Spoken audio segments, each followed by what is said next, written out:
welcome everyone, and hope you've had a chance to get a little nosh. And I understand that cannolis are coming eventually too. Ooh, and some hot coffee. So we'll stop what we're doing when that gal comes in. But thank you all for coming. We want to formally begin at this time, so if you could just have a seat and quiet down just a little bit. Okay. So welcome to the Mordecai Sheftal Memorial Hall here at Congregation Mickve, Israel. I am Margot Ames. I am the chair of our WMI Women in Mickve, Israel.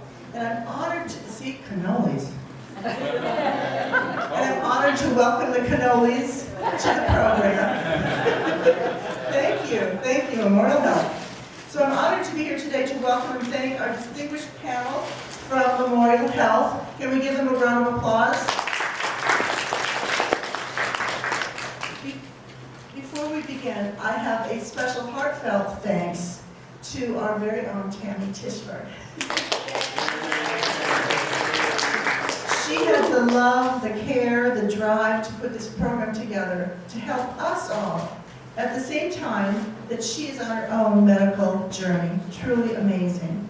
Tami, please accept our applause again. And thanks. I also, of course, want to thank Jason, who's taking care of all the technology, and Bob, and Katie, and Darren, and everyone, the staff at the temple. We couldn't do this without you.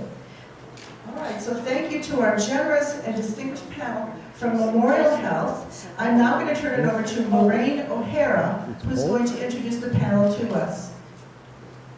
Hi, thank you all for coming today. We're very excited that you're all here. Community outreach is very important to us. We want you to know everything there is about breast and breast care for men and women. We are very fortunate to have our newest breast surgeon with us, Dr. Katie Bennett. We have Zoe Siegel, who is our genetic counselor. We have Bridget Ortiz, who is our mammo coordinator, and we have Jamie, who will be in a second, and she was picking up coffee, and she is from Ambry to talk about a little bit about genetic testing and answer any questions. So what we're going to do is we're going to start with Dr. Bennett speaking. If you guys want to get coffee first, we can do that first, and then have her start speaking if that works for everybody. Anybody want to get coffee? There's cannolis, there's cream puffs. All right. So if you'd like to start, Dr. Bennett? Sure. Can everyone hear me? Yeah. Yes. All right. Well, thank you for having us again. My name is Katie Bennett, and I am the new breast surgeon at Memorial. I work with my partner. You can't hear me? Just pull it closer to you. There you go. Can you hear me now? Yes. Okay. I'll talk louder. All right. So I'm the new breast surgeon at Memorial Health. I have one partner. His name is Bill Burak. He's been here for several years now. He's an excellent mentor. But I'm happy to be in the Savannah community. I actually did medical school here at Mercer. Seems like a long time ago, but I graduated in 2017. I did my residency training in general surgery at Ochsner in New Orleans, and then I did an additional year of breast surgery training at Atrium Health in Charlotte. So just coming back, I started here in October, and I had a little baby in July, so it's a lot of new things all at once. So we'll get started. You know, when I got tasked with this, it's a large kind of task to say just do a talk on breast cancer, but I'm going to try my best to boil down kind of the important parts that I think everybody in the community should know, and then Zoe and Bridget are going to kind of follow behind me. So bear with me if the slides are a little glitchy. All right, so breast cancer in general is the second leading cause of cancer in women. This is following lung cancer in the United States.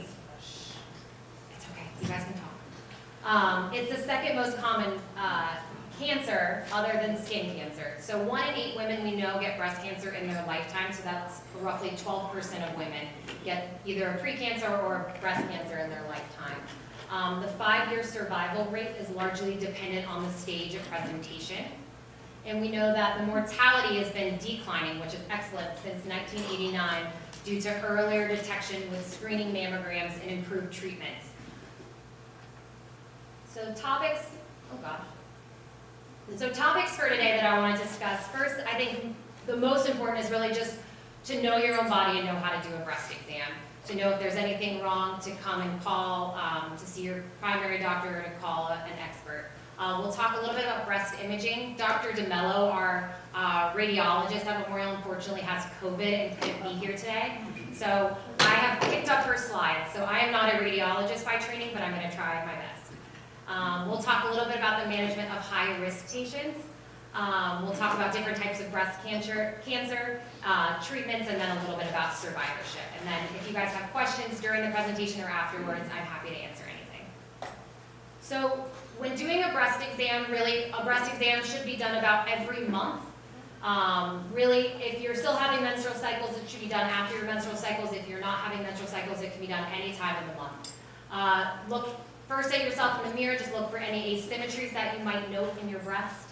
You really want to find just a pattern that works for you. There are lots of different patterns. People can go up or down. You can start like a clock and go in, out to in, or you can kind of do a circle. But really, it's just doing it the same way every month so it's consistent. And if you were to feel something between month to month, letting someone know.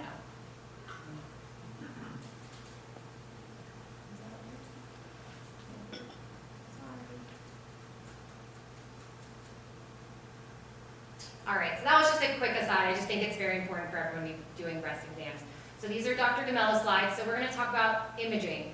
So just your routine screening mammogram reduces the mortality by 25 to 52% in the most recent randomized controlled trials. There are lots of different recommendations in the United States on when we should start screening. The recommendation we use at Memorial Health and most hospitals in the U.S. Recommend starting annual screening mammograms, so that's a mammogram of both sides every year at the age of 40. There's really no true end time.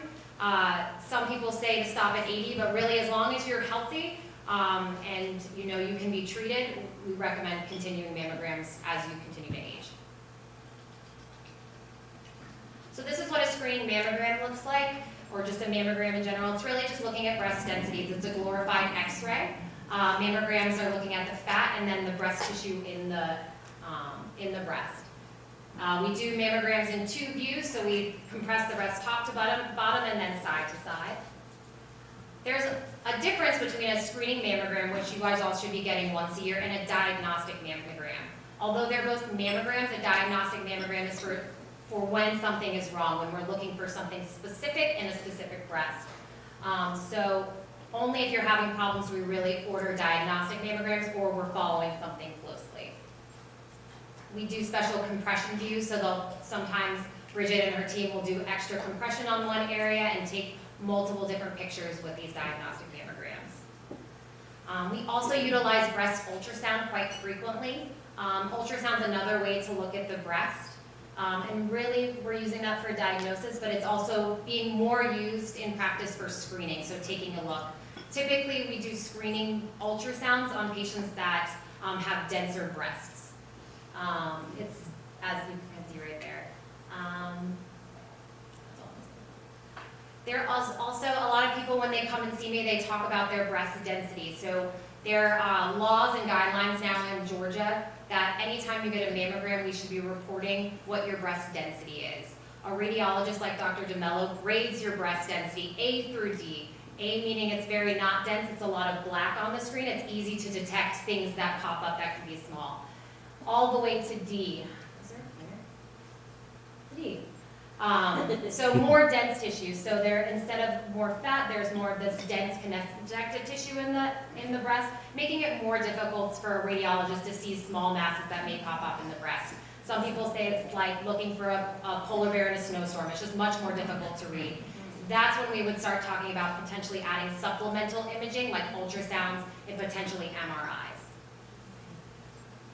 So an MRI, again, is a different way to look at the breast. Instead of looking at densities, it's really looking at enhancement patterns. So we actually do inject women that get MRIs with a contrast called gadolinium that goes in the veins and goes into the breast, and we watch the breast take up that contrast and then let it go. And then we, or Dr. DeMello, analyzes those enhancement patterns to see if there's any changes or any concerns within the breast.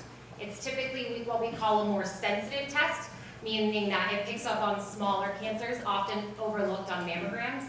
The only problem with a more sensitive test is it also picks up a lot of benign things that really we don't need to biopsy or worry about. So I like to think of it as a metal detector at the beach. Sure, it can bind treasure, but it also can bind bottle caps and other things that we don't necessarily need.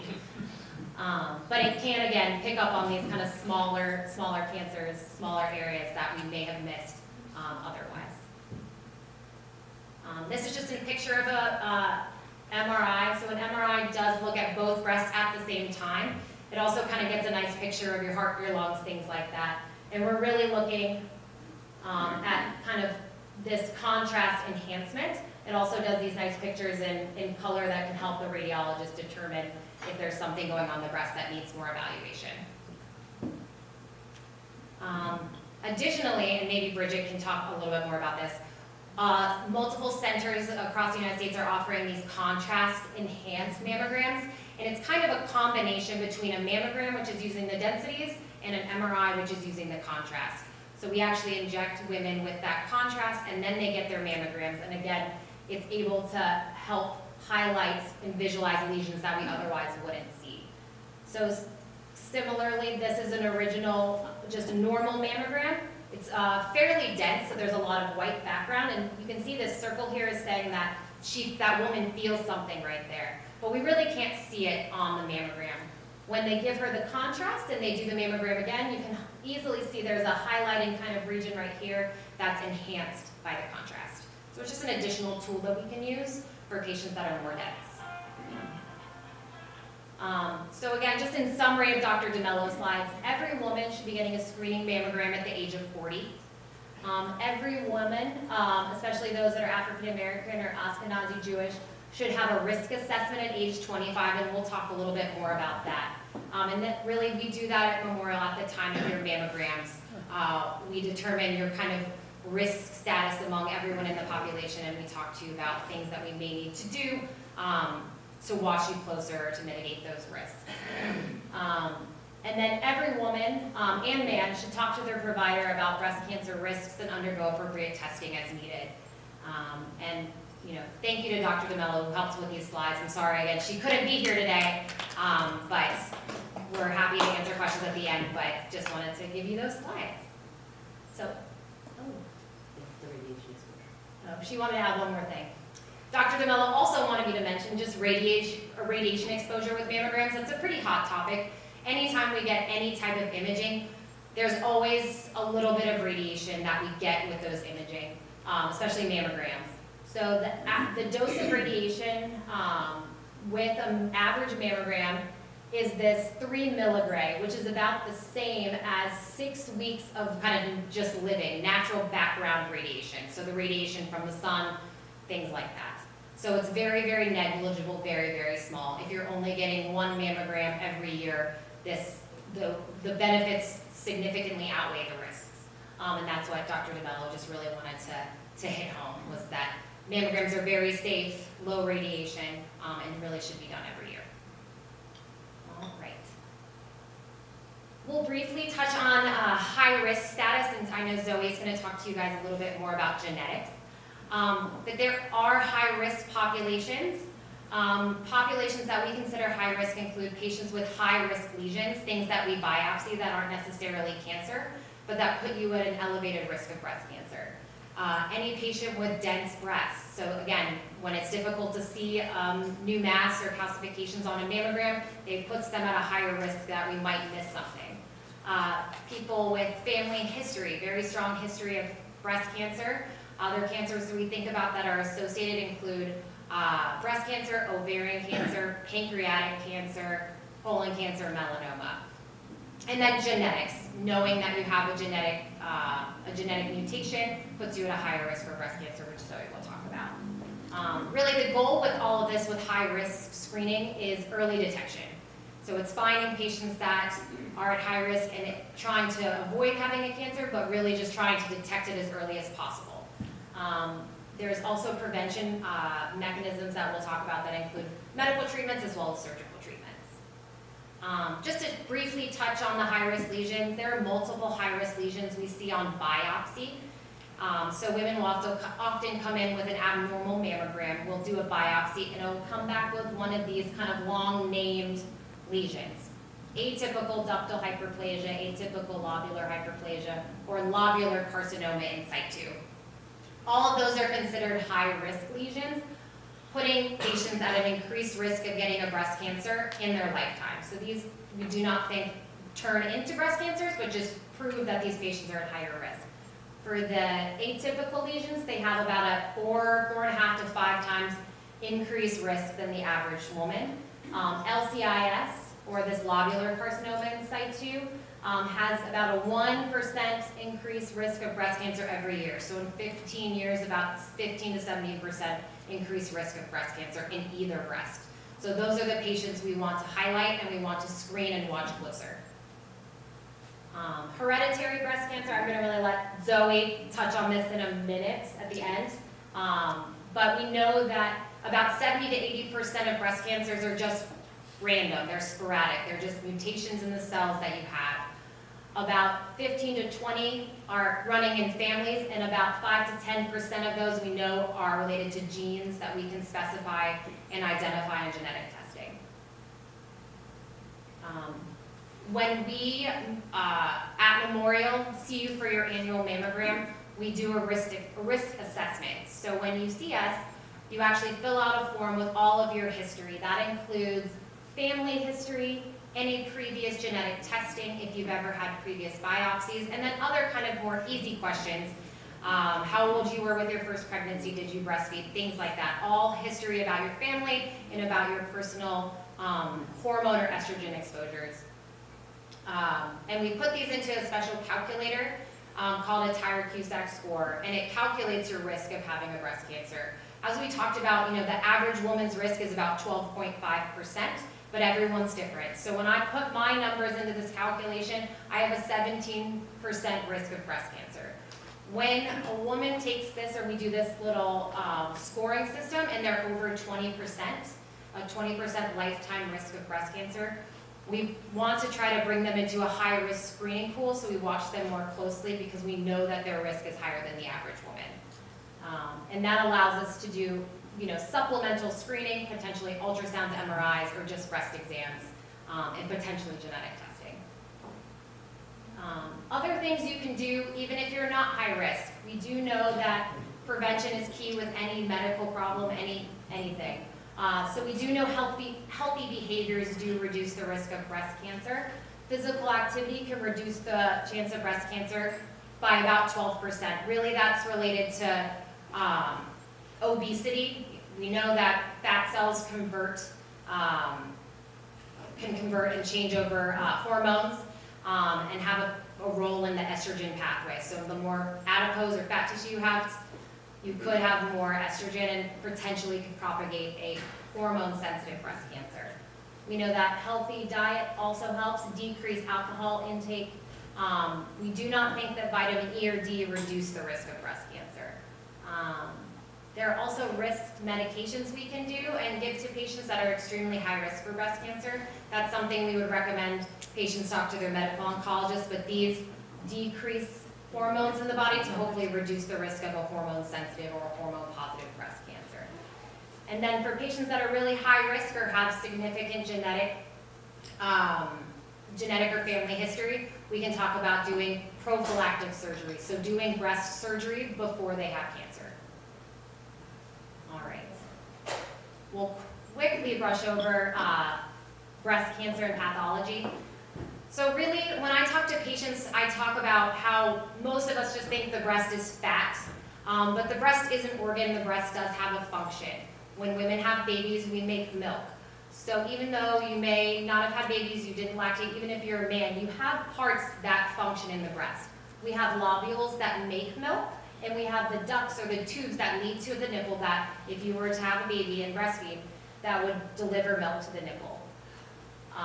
The breast, surprisingly enough, goes all the way up to the collarbone, all the way to midline, all the way to that crease below your breast, and all the way to the side with what's called the lat muscle. And it sits on that pec muscle, your chest muscle. We also have lymph nodes that live under your arm that we often talk about when patients come in for consultation. When we think about the development of breast cancer, we think most breast cancers come from these ducts or these tubes. However, they can come from these lobulars or areas that make milk. The natural progression that learned scientists have told us is that we start off with a single duct. Typically that should look like a pipe with just a normal layer of ductal cells. At some point, these cells can become atypical or abnormal and start to divide and replicate within that duct. I like to think of it like a pipe being clogged. They start to fill, and at some point, cancer cells can develop within the duct. This is called ductal carcinoma in situ. In situ is a fancy word for stuck. So these are cancer cells that are stuck within the duct. At some point, if we allow these cancer cells to sit there long enough, they gain the ability to break free of these ducts and actually invade or go into the normal breast tissue and start to form masses. So we like to, if possible, predict and prevent here. That's the kind of point of the high-risk screening before we get to this, what we call DCIS or a precancer or an invasive cancer where we need to treat patients. When we're looking at mammograms, the two biggest kind of indicators that potentially there's a cancer or something going on, one is calcifications. We know that cancers can lay down these calcium deposits. Other types of things, even benign things, can lay down calcium, but we typically, as breast specialists, will watch these calcium deposits very closely and biopsy if Dr. DeMello or one of the radiologists are concerned. The other thing that always concerns us on mammograms and ultrasounds is actually masses. So spiculated masses, anything that does not look like the rest or the remainder of the breast. When a patient is diagnosed with breast cancer, not only do we tell them what kind, where it's coming from, we also tell them what's fueling it. What is causing this cancer to grow and replicate? The three main things we look at with breast cancers are estrogen receptors and progesterone receptors. Typically, we think of breast cancer as a female cancer, so it makes sense that most breast cancers are fueled by female hormones. So about 60 to 70% of breast cancers are sensitive to these estrogen and progesterone. There is this also protein that we check called HER2. That is a protein that some cancer cells display that causes them to grow and replicate at a faster rate as well. This is HER2 is typically a marker of a more aggressive type of tumor, but we check routinely all of these on any patient that's diagnosed with breast cancer. And again, there's lots of combinations of these kind of three markers, these three receptors that we look at, to let us know kind of how we need to treat you. There's hormone sensitive, where both the hormone estrogen and progesterone are positive. There's some where you'll have all three positive, and then there's some called triple negative, where all three are negative.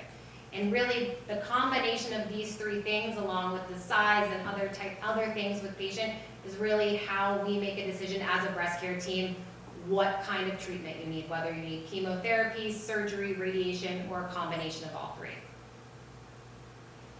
Just a little side on breast cancer. I know I've been focusing significantly on women because we primarily think of women having breast cancer, but we do know men get breast cancer as well.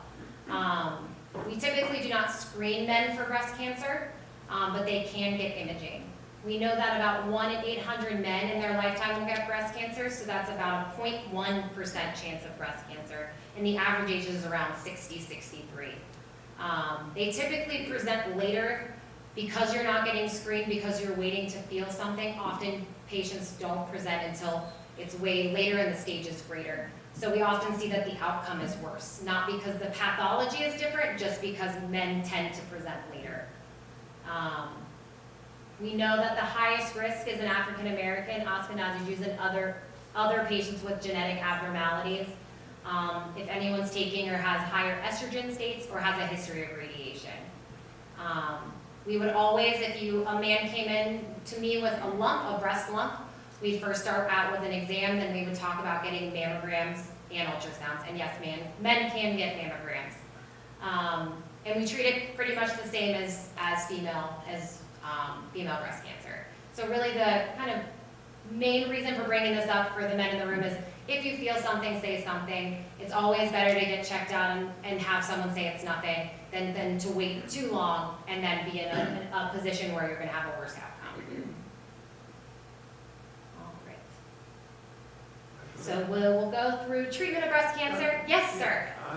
Is there any increased incidence in men who are on anti-prostate drugs or develop gynecomastia or something like that? I've never heard of that, but I will look into that for you. I don't think so, but good question. So the, or, Yeah, I think so, I've never but heard of that. I've never heard of it, but I will look. so like with Lucron or something like that, that you're taking, I have never seen that, and I've been an oncology nurse for about 25 years. So, but we can get back to you on that. Yeah. That's all right. That's a good question. So this is kind of my area of expertise. I am a breast surgeon by training.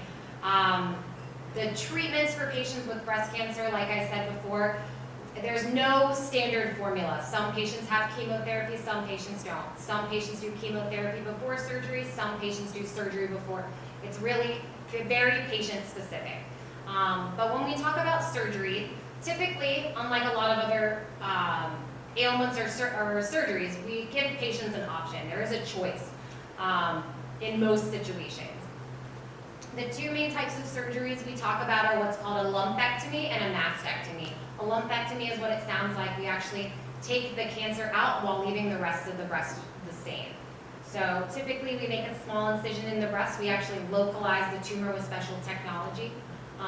We go to the operating room and I make a small incision in the breast, typically in a place that is cosmetically appealing, either around the areola or somewhere that's hidden. There are special oncoplastic or hidden scar techniques that we like to use. We take out the tumor and we take out a rim of healthy tissue around it. The important part with any cancer surgery is really to get the cancer out, plus a healthy rim of tissue that there's no cancer touching the edges. And really that's the key here. With these lumpectomies, we close up the incision. Really there isn't much any cosmetic difference between the breasts most of the time, and the patient goes home the same day. It's becoming more of a popular technique now. About 60 to 7% of our patients elect for the lumpectomy. The other main type of surgery is a mastectomy, and really what that means is taking all the breast tissue out of the breast. Back 40, 50 years ago, that was really the surgery of choice for anyone with breast cancer. Everyone who came in had a mastectomy with no reconstruction. Nowadays, we're really able to offer a lot of cool reconstruction techniques. My role as the surgeon is really just to get all the breast tissue out, including the cancer. There are lots of, we pair that with typically reconstruction, so the plastic surgeon and I are in the operating room at the same time, and we talk with the patient beforehand if we're able to try to save the nipple, which is called a nipple-sparing mastectomy, if we need to take the nipple, meaning we keep the skin as a skin envelope and then reconstruct it, or if we do the traditional mastectomy where we take the skin and the fat. There are also lots of reconstruction options. That includes implants, which people traditionally think about, but there are a lot of cool new techniques where plastic surgeons are actually able to use your body tissue. So take fat and transpose it to your breast. They can take it from your belly, they can take it from your legs, your butt, all these different things as donor sites. This is just one example. This is an implant where we would take out the breast tissue and then place just an implant in. This is what we call a deep flap, where we actually use the blood vessels and the fat from the tummy and actually reconnect the blood vessels underneath the breastbone and use that fat. It's very, very cool. The plastic surgeons are very impressive. The nice thing about the natural tissue is that it's durable and it stays forever. Unlike an implant that you exchange in and out, this stays with you. If you gain weight, your implant or your flap gains weight. If you lose weight, it loses weight. It's your body, it's your natural tissue. Not everyone's a candidate for this, and it is a big surgery, but it is a really cool, newer technique. The other thing we talk to a lot of patients about, especially younger patients, is what we call a contralateral prophylactic mastectomy. And really what that is we take care of the cancer on the cancer side, but what do we do about the other side? We know that cancer doesn't typically spread from breast to breast, but a lot of patients want to reduce their risk on this side so that they don't have cancer issue again in the future. Again, there's no survival difference by taking this breast off, but it's something a lot of people consider. There is maybe not as much anymore, but Angelina Jolie did this about 15, 20 years ago. She did bilateral contralateral mastectomies.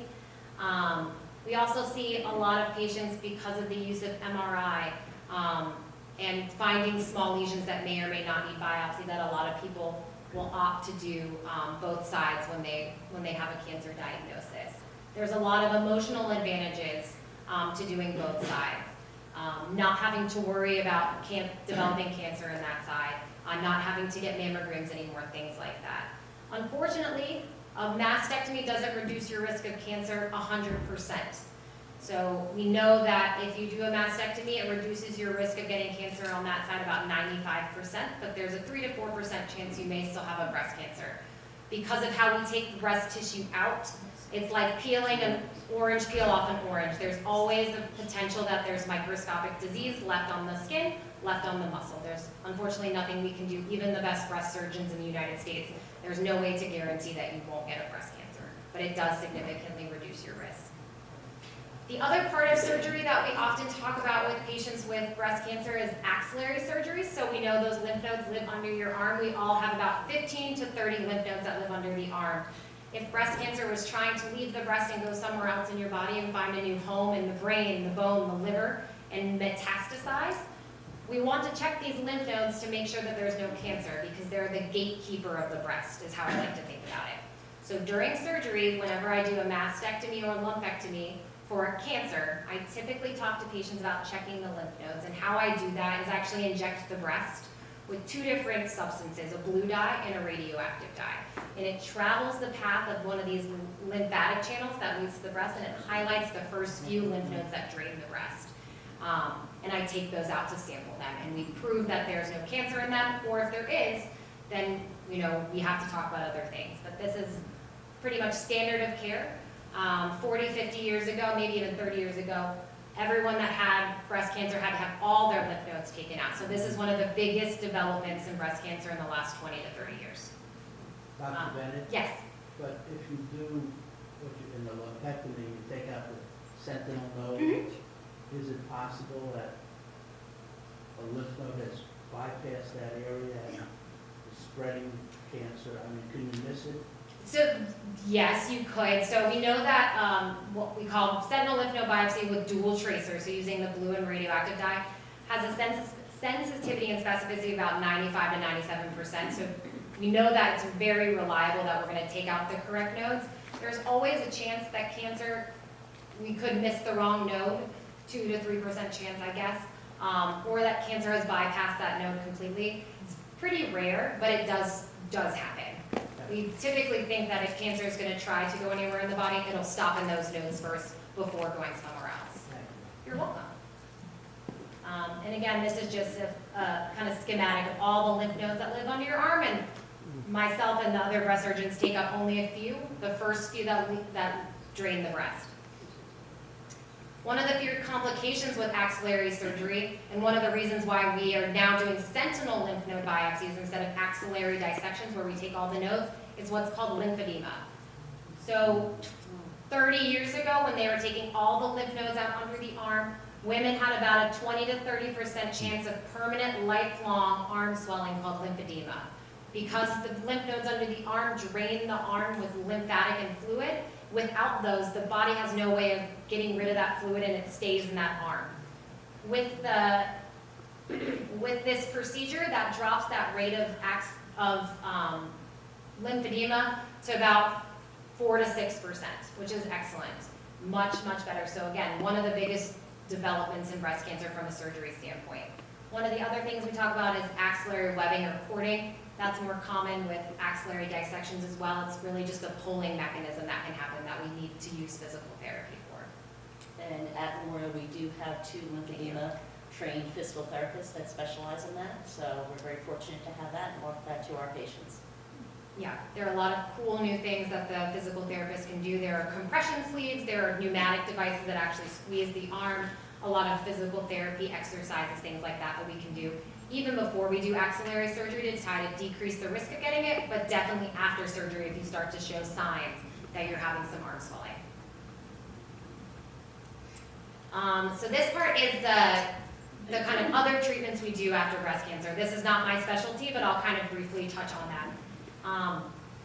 So once the breast cancer is out, sometimes even before, we talk about doing other types of treatments like chemotherapy. So chemotherapy, for lack of better words, is giving the body an infusion to try to kill cancer cells in the rest of the body if we're concerned that it is somewhere else or it could be somewhere else. There's also a lot of new treatments called immunotherapy that actually target specific things, like that HER2 protein we talked about before. You might have heard on the TV commercials about Keytruda and other things. Those are all immunotherapies and antibody therapies. There's also endocrine therapy. Endocrine therapy is very popular and common. Those are for women that have those hormone-sensitive breast cancers that respond to estrogens and progesterones.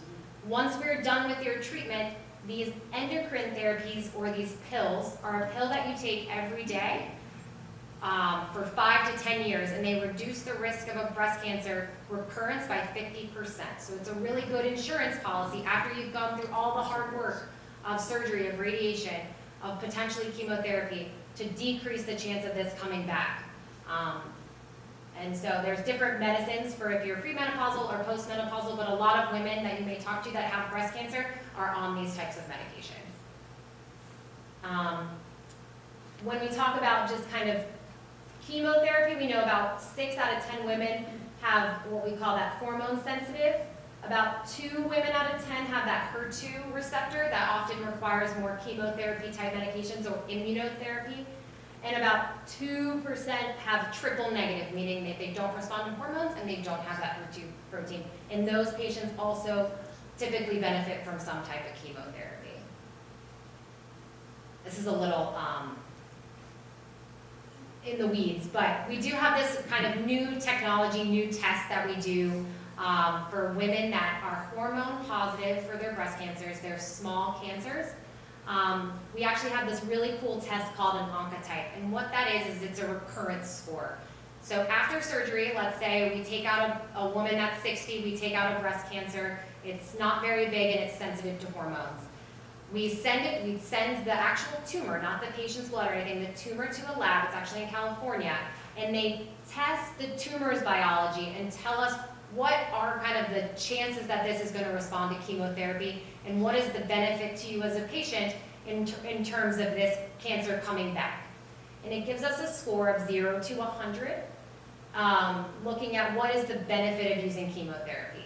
Typically, if the score is greater than 26, that patient would benefit from some type of chemotherapy afterwards. If it's less than 26, we often don't feel that would respond very well. There's really no added benefit to the patient in regards to the cancer coming back, so we would not decide to do chemotherapy. So it's really a cool, useful tool that allows the medical oncologist a better understanding of what is going to respond and what is not.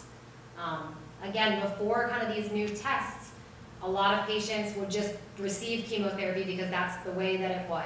But now we have more kind of great tools that can pinpoint patients that actually will benefit and those that won't. Some cancers, unfortunately, need chemotherapy up front, meaning that I don't go first as a surgeon, but they actually get chemotherapy before. We know that patients that have inflammatory breast cancer, which is a breast cancer that has now involved the skin, get chemotherapy before. We also talk about it when we want to try to downstage someone.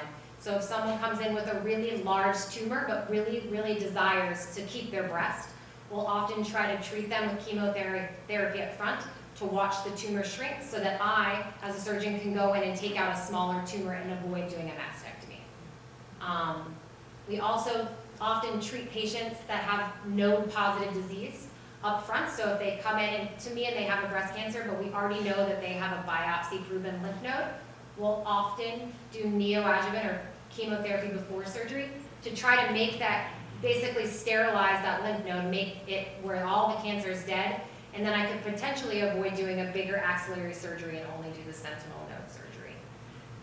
And then again, most triple negatives that are relatively large and HER2 positive tumors can receive some type of chemotherapy up front, but that's a more nuanced discussion between myself, the patient, and the medical oncologist. This is just an example of response that a patient had before surgery using that targeted HER2 therapy. You can see here this really large tumor in their breast.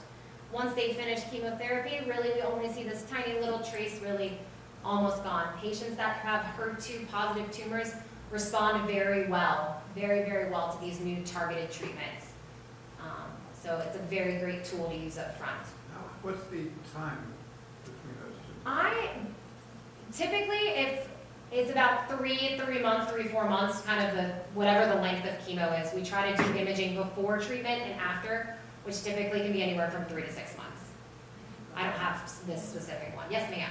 You said on the right, there's a trace. Yeah. Will that trace continue to grow at some point?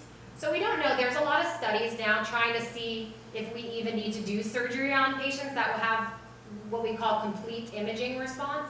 We still take them out and make sure that there's nothing. A lot of tumors will have just scar in that area. Some will still have some tumor cells that are alive and could grow if you left it there. So right now the kind of way of the world is, even though it might look excellent on post-procedure or post-chemo imaging, we still recommend taking out that area to prove with pathology that there's nothing, there's no cancer left. But I think eventually we might get to the point where we're not always operating on these patients. Is kind of what people are talking about. Wait and see approach. Wait and see. But right now we recommend taking this area out regardless. That's a little bit extra. We know that treatment does have side effects, both side effects from the treatment itself, so from chemotherapy and the pill, but also there are just direct side effects that come with being a cancer patient, a cancer survivor. We know that there are body image issues, even if you have a lumpectomy. Any type of surgery can cause body image issues. We talked about lymphedema. For younger patients, when we talk about chemotherapy or hormone therapy, we are talking about fertility issues that we have to, that's a burden that we have to talk about. There are things that patients need to talk about with their sexuality, especially when we start decreasing their hormones or they're going through any type of cancer treatment. There's often fatigue associated, chronic pain, sensation loss, other kind of side effects of chemotherapy. But there are a lot of positives with breast cancer too, especially in the last few decades. Breast conservation, so doing the smaller surgery is something that really has taken flight over the past few decades. Doing that sentinel lymph node biopsy, doing smaller axillary surgeries. The genetic testing is extremely important in changing the way we look at breast cancers.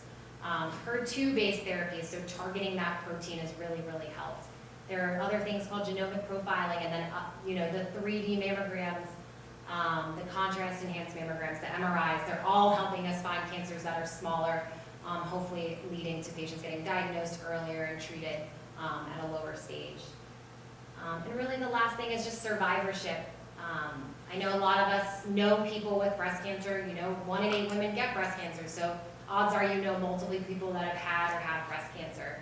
And it's really focusing on long-term goals. It's working with your physicians, with your family, with your friends on quality of life, regardless of what the prognosis is, what the outcome is. It's working on the physical, the mental, the emotional, the social, the financial well-being of the patient. And we understand that as providers, as a care team, that our goal is to treat the cancer, but more importantly, it's to treat the patient.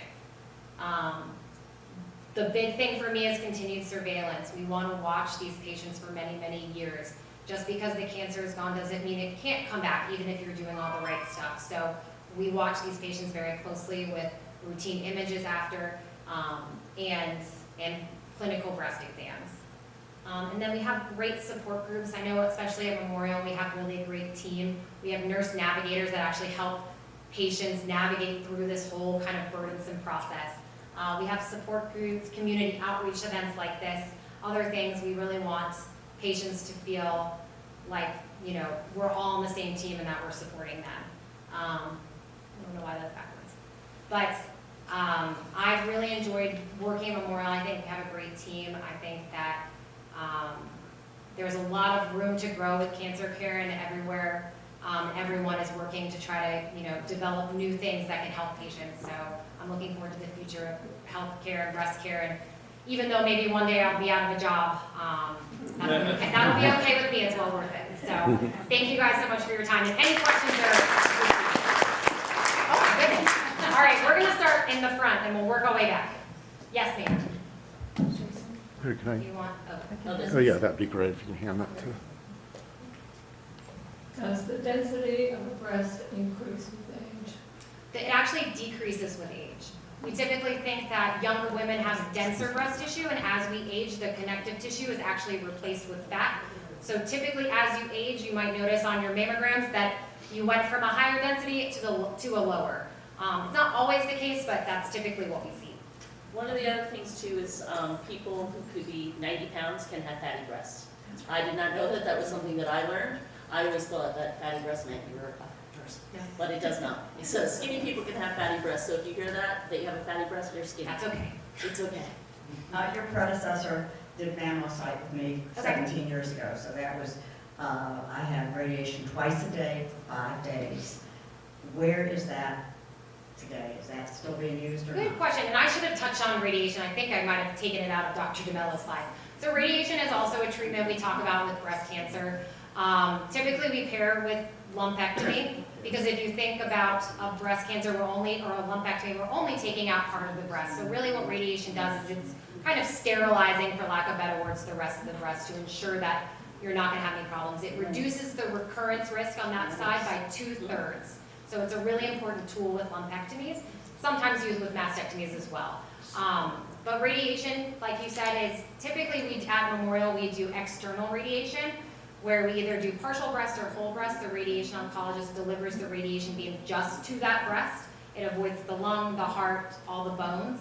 And we typically do that anywhere from 2 to 6 weeks, and it's every day, Monday through Friday. There is mammocyte. We don't do that at Memorial anymore. What mammocyte is actually placing a balloon with a catheter into the space that we do that lumpectomy and delivering radiation focally just to that area.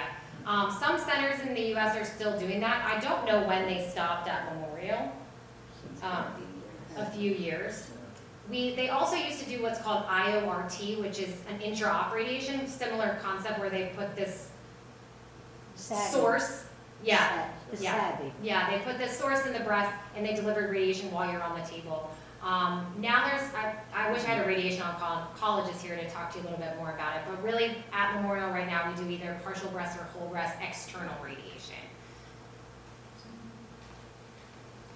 I don't think, do I even mind?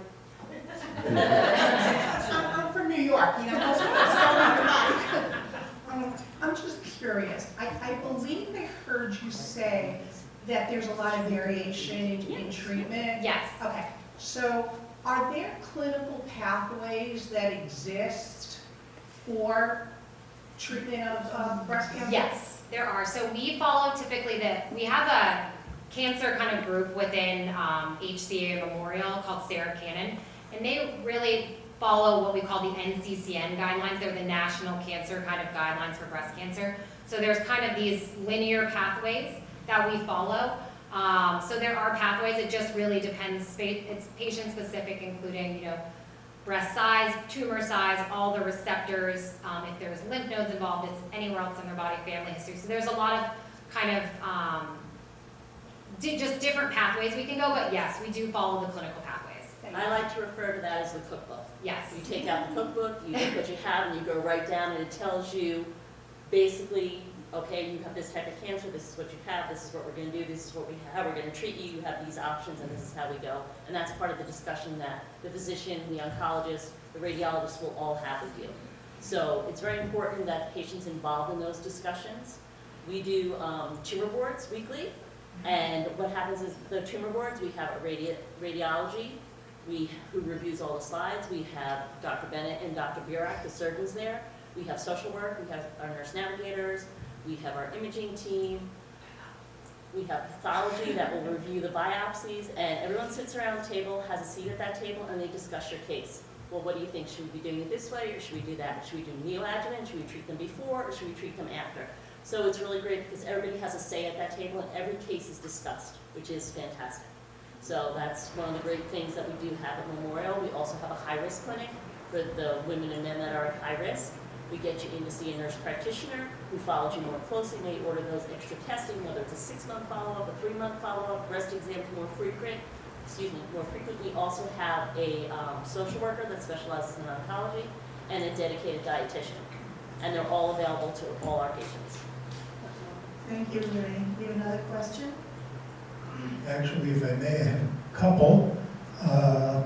Looking really toward the future, when you're out of a job, maybe you'll be replaced by a job as a seer And that's sort of what my questions are coming to. The first one is about surgery itself. Have there been advances in the surgery, like there have in orthopedics, moving much more to arthroscopic techniques or microsurgery techniques rather than having to do even a simple removal? It's a good question. So there are a lot of centers looking at mostly robotic mastectomies. The problem with those is that unlike the knee where you can inflate the tissue and have some air pockets, it's difficult to put, really for any laparoscopic or robotic surgery, you need space for the cameras to go in to be able to see.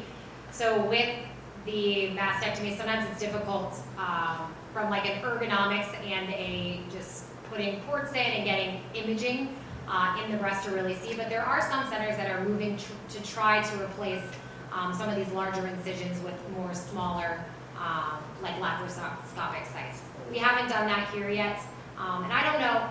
We'll see. I'm not sure if that will stick for the breast, but yeah, who knows?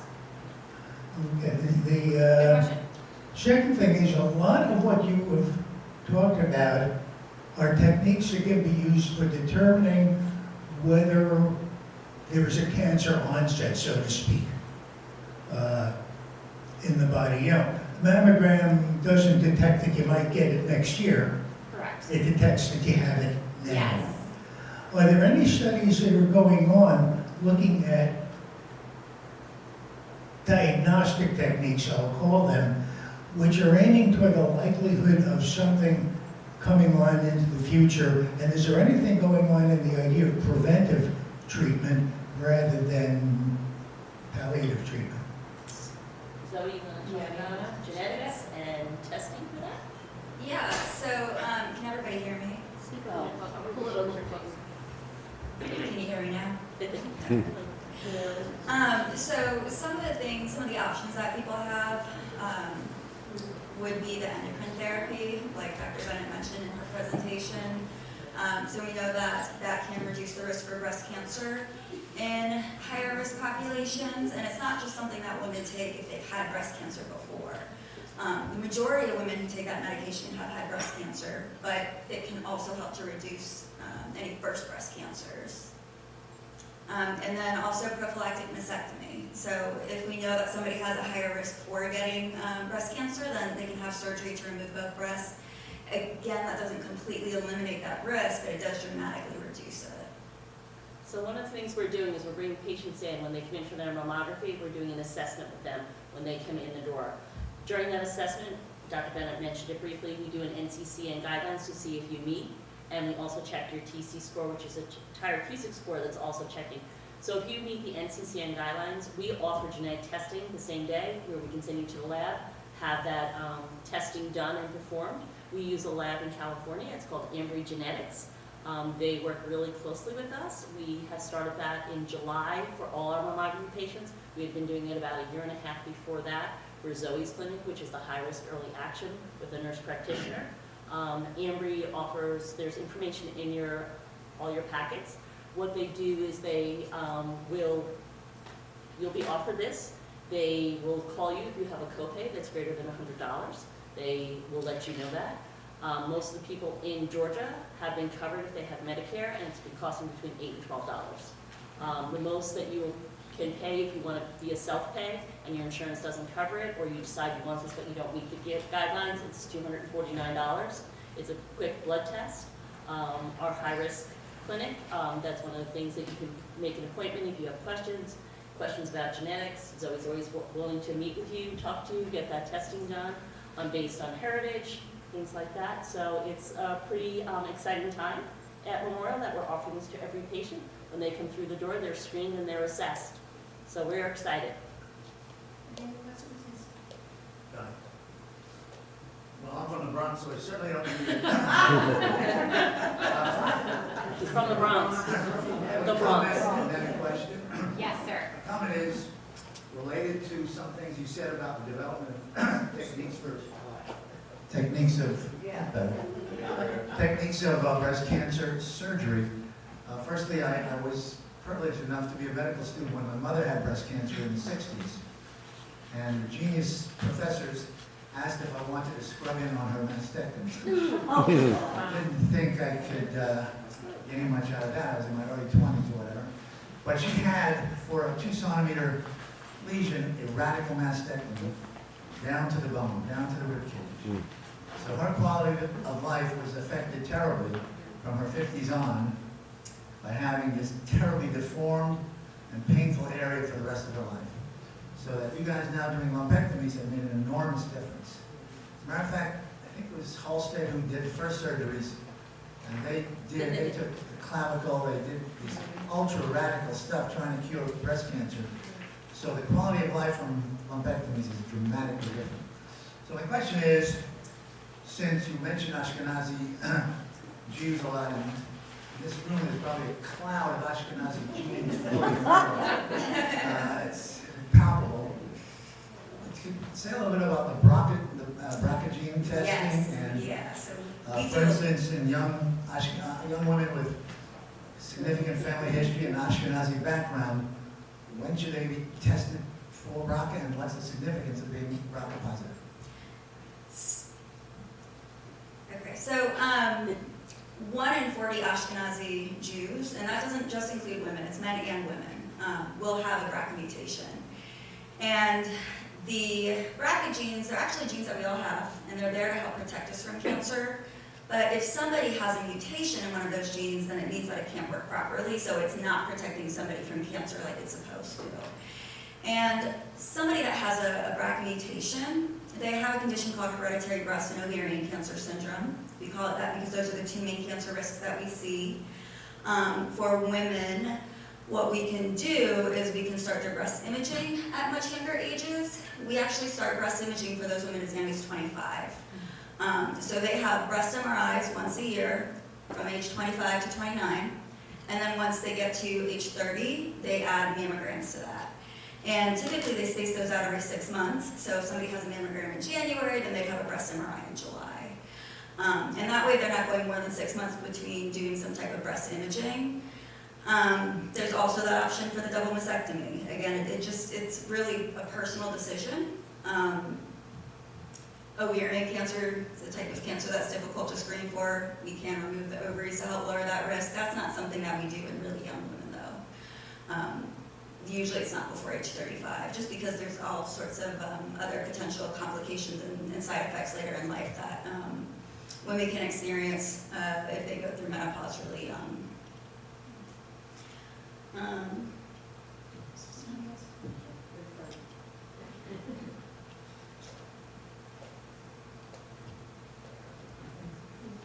My understanding is that Medicare has a cutoff for older women, and I'm talking like, I don't remember whether it was 85 or 90, I forget the age, that they're no longer eligible for mammograms. So my question is, what happens if somebody, like, how would you detect that if somebody? So if the cutoff is 90 years old. I'm sorry? I'm not sure what the cutoff is now. I know there is a cutoff now Yeah, I where they're forget. saying that it's not medically necessary for someone at 90 to have a mammogram, but we still can get that approved. You can't. You can call your insurance company, you can be symptomatic. You know. Yeah, I was wondering how you get So around that. there's things that we can do. If your doctor says you're at a high risk for cancer, we have different diagnosis codes that we can use to go through to get that paid. Do you come across that frequently? We have not, I have not come across that yet. All our mammograms are usually paid for. One of the things that I do work with is the denials, that I get to see them, and I have not seen any of those come back at us yet. I was just curious, because I know it's been an It's issue. there, and I know there's big legislation in Georgia and very politically active climate about women and breast cancer. We have many grassroots organizations in the Savannah area that are very active to make sure that these things don't happen to our ladies. Good to know. Thank you. Can you make comments, is there a connection between diet and breast cancer? There's no specific diet that we really associate with breast cancer. So if someone comes in to me and asks about the diet, I really don't say anything specifically. Really, I think it's all related to body composition and the amount of fat. Again, fat cells can convert basically hormones to estrogen, which then can fuel a hormone-sensitive breast cancer. So we do know that if you have an elevated BMI, that you potentially have an elevated risk of getting a breast cancer or fueling a hormone-positive breast cancer. In regard to specific foods, I don't think there's ever been a study that's shown a link between breast cancer and, let's say, soy products, but a lot of people I know will decrease the amount of soy that they intake. They'll try to do, if they're gonna eat meat, they'll try to do things that are really healthy, not, too packaged, not too processed, other types of things. But I haven't come across any literature that definitively states that diet has a causative effect on breast cancer. And you'll hear people talk about sugar, and sugar feeds tumors and things like that. That has not been proven. Right. So that's something where, I'm cutting sugar out of my diet, I have a tumor, the sugar feeds the tumor. That's something that people talk about. It has not been medically proven. One of the other hats I wear at work is I do clinical trials. So we have a lot of oncology clinical trials and non-oncology clinical trials, so we have not come across any of that yet. It has not been scientifically proven that sugar feeds tumors. I think it's just everything in moderation. Even patients come in and ask about alcohol. Can I still have a glass of wine? Of course you can. Just don't drink a bottle. Everything in moderation is key, I think, with anything in health. We have another question here. Yes. Hi, I have a question about BRCA2. Yeah. I actually met with you at some point last year, but so BRCA2 is a hormonal-based cancer gene, right? It's Yes, so oftentimes, like with the BRCA1 gene, we tend to see more triple-negative breast cancers. With BRCA2 mutations, they aren't more likely to be triple-negative, but you can still have women that have triple-negative breast cancer and a BRCA2 mutation. But we do tend to see a little bit more hormone-sensitive. yeah. So I know what the percentage of risk is if you're BRCA2 positive with both cancers, but once you have a radical hysterectomy, just in my logically, I would think that would reduce your risk of breast cancer. Yeah, so if you have your ovaries removed before menopause, and going into early menopause does help lower that risk. The sooner you do it, the more risk reduction you get. Yeah, is there any, I guess I've had trouble, because I did have that in September, but there's just not a lot of information about how much that risk changes your breast cancer risk. And does taking estrogen, does that bump it back up? So it doesn't, taking hormone replacement therapy does not negate that benefit that you get from the surgery, from the, we call it salpingo-oophorectomy, so removal of the ovaries and the fallopian tubes. You still get a benefit out of that. Okay, thank you. Yes, sir.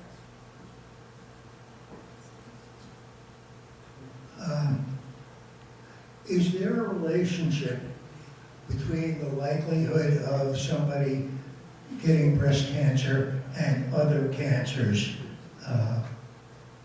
And also, can you give us a word about metastases from breast cancer as opposed to, if there is a difference, other cancers? I'll touch on base on the metastases part, and then I'll let her do the relationship to other cancers. So typically when we think of breast cancer, it often depends on what type. The areas we typically see breast cancer metastasize to include the bone, the brain, the liver, sometimes the lung. Those are kind of the most common spots. We typically don't think of metastases to the heart or to the spleen, things like that, but really when we talk about metastases or we're worried about cancer being somewhere else related to your breast cancer, how we work that up is usually starting off with a CT scan of your chest, abdomen, and pelvis, as well as a bone scan, really to get a good comprehensive view of the rest of your body to kind of see what's what. Depending on what those results show, we'll often reflex it to something like a PET scan, or if you're having symptoms like changes in your vision or maybe headaches, then we might add in a brain MRI. We kind of sometimes tailor it depending on if you're having symptoms, but really for just kind of looking for overall mets, we look for chest, abdomen, pelvis, and that bone scan. And then I'll let her touch the other one. Yeah, so I know that the BRCA genes get a lot of attention. They're the genes that we've known about the longest. We've been testing them the longest. But there's many other genes that are related to hereditary breast cancer. And each of these genes have different cancer risks. So, for example, there's a gene that increases the risk for both breast and colon cancer, but it's not associated with ovarian cancer risk. So sometimes we can see certain patterns of cancers running together in families. It just kind of depends on what that genetic risk factor is. Thank you. Good question. Sue? My late father had breast cancer and was treated for that. Never brought up any sense of getting gene testing or anything else to know whether that's I know I have dense breasts, but that's it. Is that something that, you know, I never thought men would get it, and that was the first time to have it. How do we, as going forward, do I look to gene testing or genetic testing? I mean, I would encourage you to consider it. That's also kind of the point of what I do, is we have a long conversation before doing genetic testing, just so people have an idea of like what it can and can't do, and if it's something that they feel is right for them. Not everybody that I see who meets criteria for genetic testing gets the testing done, but we at least have that conversation. And I'm guessing that you're probably Ashkenazi? Yeah, so, you know, there's a good chance that there could be a BRCA mutation in the family. And do you still have your ovaries? You want to share? Sorry, it's a habit. Yeah, so I mean, it could be helpful to at least come talk to me. Susan? I understand that BRCA testing has improved since I took it years ago. Would it be advisable to take the test again?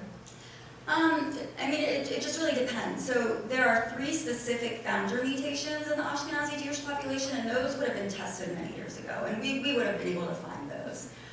What they weren't doing was like a full comprehensive BRCA analysis, and they also weren't testing other genes. So, you know, like I mentioned before, there's many other genes that can cause hereditary breast cancer, so we want to make sure that, you know, we didn't miss anything. So you can get updated testing if it's been a while. But for those Ashkenazi Jewish founder mutations, they would have detected those.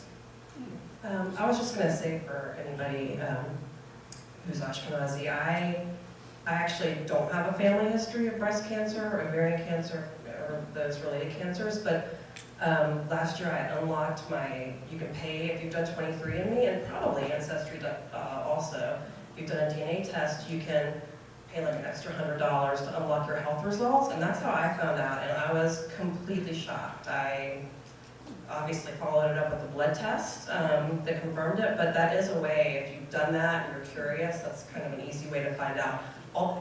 It does not pick up every kind of BRCA mutation, that's the problem, but I think it does for the ones that typically affect Ashkenazi Jews.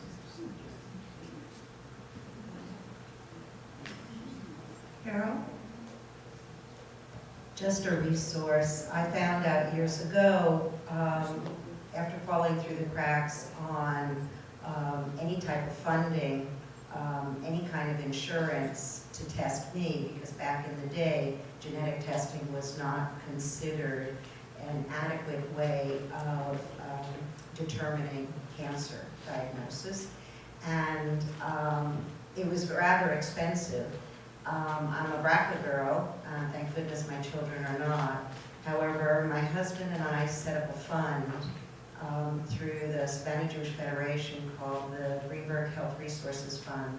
And its purpose is to not only provide education, but also to provide funding for people who fall through the insurance crack and cannot get funding for this type of testing. So if any of you out there say, well, I can't do it because my insurance won't pay for it or for whatever reason, please contact the Spanish Jewish Federation or me or Dr. G, and we're happy to take care of those tests for you.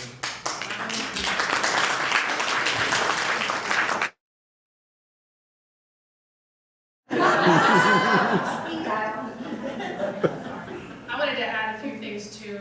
Zoe, can you go into a little bit more detail once someone does come up positive, what happens with family members from then and how they get tested?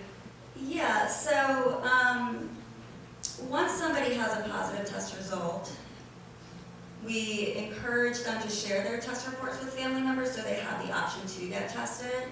And it's super helpful to have that report with them when they come in, just so I can see exactly what it says and I know what we're testing for. And if they do happen to come back negative for that mutation, we can prove that they're negative for a family mutation. So we can't do that without having a copy of that relative's test report. But children and siblings, full siblings of somebody that has a positive test result, they have a 50% chance for having that same mutation. And that's because we share 50% of our DNA with our first-degree relatives. And the first-degree relatives are the people that are most closely related to us, so our parents, full siblings, children. So, again, we definitely encourage people to share those results with family members.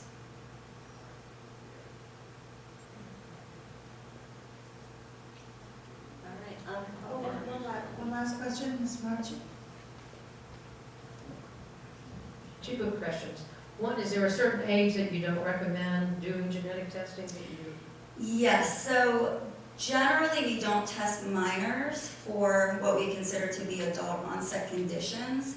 There are some genes that we test that significantly increase the risk for certain types of cancers in childhood, and in those cases we would test kids, especially if it changes their medical management. And the older population, yes. So, it just depends on the person. So, some people like to wait until they're closer to the age at which they would start their screenings. So, like if they know that they have a BRCA mutation in the family and they know that breast imaging starts at age 25, then they might go ahead and decide to get testing around that time. Others just really want to know. Like, they don't want to wait. They want to know if they have this so they can, put it to rest. They can either start to process, or they can just put it aside and not worry about it. So each person is different, but generally at least 18. Sometimes I encourage people to wait maybe like 20, because 18 is a very, very challenging time in somebody's life. They're usually graduating high school, moving out of the house, maybe going to school or getting a job. It's just a difficult time. So is there a cutoff when you would say, okay, don't do, A 18 cutoff? years old? Okay, yeah, yes and no. I mean, it's a case-by-case basis. It can be helpful for family members. Like if a person, even though they're 90 years old and they qualify for genetic testing, if their children have never had cancer, then that person is still the best person to get tested. But it's not really beneficial to that person, it's more to their family members. And the other question is, if you've had a full hysterectomy and you've been on hormone replacement for years, is there a certain point where you should stop taking it, or? The hormone replacement therapy? Mm-hmm. I mean, usually they encourage less time if possible, but a case-by-case basis, because I know quality of life is also very important. So I just encourage people to talk to their doctors and figure out what works best for them.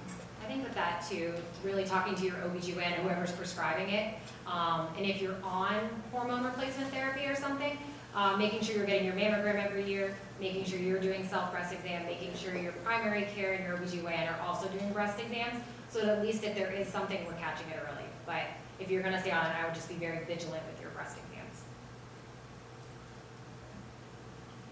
So does anybody have any questions for Bridget, who actually does the mammograms, and when you come in? So Bridget is our coordinator in our breast center. She is the person you will talk to, who, in case you need a biopsy or you don't need a biopsy, she makes sure that no one falls through the cracks. She will help you schedule, things like that. She actually has been doing it at Memorial for how many years? Almost 18 that I've had. This has been my profession for the last 25 years. I have a question, and I have the mic, so I guess I'll. So, two different types are not given to me as choices, but the first is crunching till you cry, I call that, and I'm sure you're lovely, okay? But there's that one. And then the other one, you get the goop, and it's quite lovely, the ultrasound. Oh, I'm such a medical person, yes, the goop, the ultrasound. Can you explain to us, Bridget, why you would be prescribed one or the other, or why the insurance forces me to crunch first before I get the goop? That's a great question. So, not everything that we see on a mammogram is going to be seen on an ultrasound, okay? So there are very small things that we find on a mammogram, so it is very important to have a mammogram, and we use ultrasound along with mammogram sometimes whenever we see something on your mammogram that, the doctor wants to take a look at in a little different way. It's a different way of looking at the breast. And also, whenever you have the dense breast tissue, it does offer a second way to look at the tissue. But it is important to not replace the ultrasound with the mammogram. Mammogram is the first and most important thing to start with. That's good to know. Thank you. Yes, ma'am. Amy. Along those lines, I know for myself personally, several years ago, I started requesting 3D mammograms. What's the difference between those two? And is there any reason for people not to be requesting those? That they seem to be more thorough. So we have been doing 3D mammograms since 2014. All of our machines are equipped to do that. We do every patient that comes through our door. That's what we have been doing, for a very long time. So when you come to us, you don't have to request that. We do digital mammograms. Every one of them are 3D, which is the best imaging that you can get right now as far as the mammogram goes. But there are places around Savannah that you do have to request to have the 3D mammogram, but that is not at Memorial. That's our standard of care.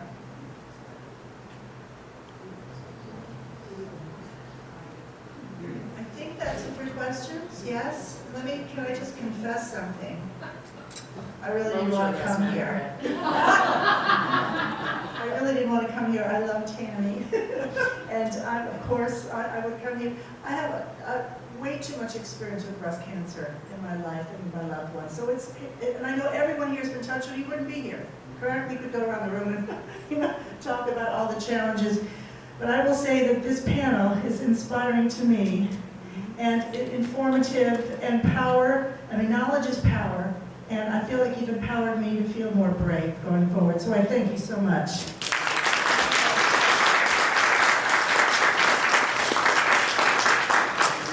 Anything else you want to say other than let's eat? Okay, so Well, first I would like to say is that thank you going to to be Tami. available on our website? Yeah, by Yes. Friday night. Well, tell them. It'll be available Friday night, tomorrow night, or Friday The night. whole Yeah. program today is being YouTubed. The whole program will be YouTube, and you're able to see it Friday night. Friday night. And for anybody that didn't come today, I'm hoping that will be announced on Saturday services, that this program today will be on YouTube Friday night. So I would like to say thank you to Tami. Without Tami, we all wouldn't be here. I called her and sent out an SOS. Asked her, I said, listen, I need more outreach in this community. What can we do? How can you help me? And I knew Tami was going to rise to the occasion. She stressed about every ounce of this and made sure everything was perfect. I will say Tami has made my transition to Savannah much easier. She was one of the first patients I met when I got here. She gave me the old New York welcome, put it that way. And since then, we have formed a bond, and I appreciate that, and I was very fortunate to have her in my life, and hopefully she feels the same way, and Lenny, and I thank you for having all of us. This is a great team. We hope that you choose Memorial. I would also like to thank Ambry Care. Ambry is our genetics people. They supplied all your goodies for tonight. And if you have any questions, we've left some information for you. Feel free to call any of us. This is also my director. This is Nikki Ireland, so she is over the Anderson Cancer Institute. She has joined us about a year ago. I have been with the Anderson Cancer Institute for about 4 years. So we are... I'm not from New York, from Baltimore. I just wanted, and O's are getting there, so we're gonna get the World Series this year. I just want to thank everyone here for giving us time. You're absolutely correct. We have a great panel. Having Dr. Bennett join us has been just exceptional. We have a lot of female physicians that are treating our oncology patients, so we're going to be putting that out there. But I also want to put out there for our tumor boards, it's not just breast cancer that we do. We do lung cancer, we do head and neck. We do a lot of all the tumor boards where all of our people come together and talk about what's best for the patient. So we have a lot of experts in the room. We also have breast cancer support groups and caregiver support groups and head and neck support groups. So please, it's open to the community, not just being treated at Memorial. So please come out to that because it's a great time to meet other people who are doing the same thing you're doing, especially for our caregivers. We can't forget about them because you guys are taking care of them and we gotta make sure you're good. So thank you very much. Thank you.